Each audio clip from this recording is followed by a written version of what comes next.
Joining me now live is Jane Norris, co-host of the Federal Drive on Federal News Radio AM 1050. Jane, thanks so much for being here tonight. Beverly. Well, this FCC action comes amid some intense controversy. It's faced protests from two of the commission's members and urgings from both houses of Congress to delay the vote. The Senate Commerce Committee even denounced the move by a unanimous vote. So why so much controversy? Well, this is the second time the Bush administration has tried to overturn this media ownership regulation. And the first time it was overturned by a court. They took it to court in Philadelphia, and the challenge was upheld. So you can see that this is going to create, I think, a lot of mega mergers. At least that's the concern of the Democratic commissioners trying to stop this from moving forward. They say it's a big Christmas present to the media conglomerates. Well, give us the details of the plan. What exactly is it changing? If newspapers in the top 20 markets want to own radio or television stations, they now can. Now, that's been a regulation that's really been very controversial over the years because, you know, what the commission felt was it would put too much power in the hands of too few companies, so that it would stop the independent thought and the independent news gathering operations of too many of the big media organizations. So they have lifted that moratorium only in the top 20 markets. And so if a newspaper wants to own a radio or a television station, they can, but there must be 8 other independent outlets in the city in order for them to do so, and they cannot, if they choose to own television, own one of the top 4 television stations.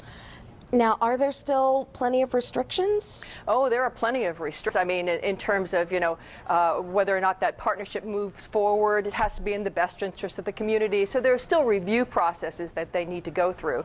But still, I think it's a lot easier for newspaper and television and radio ownership to take place. And for many, I think they view this as a positive step because newspapers, as you know, have been losing a lot of circulation. People just aren't buying the paper anymore. And they're also losing advertising revenue. And so that means that their staffs have been laid off. Some of the big papers across the country have really been experiencing staff cutbacks. And so I think this is an attempt on the FCC's part, at least according to the chairman, who wrote a major position paper on this, explaining his views, you know, to try to stem the tide of some of that job loss. But the Democratic commissioners feel that this is just a red herring. They say that women and minorities, their voices are not going to be heard.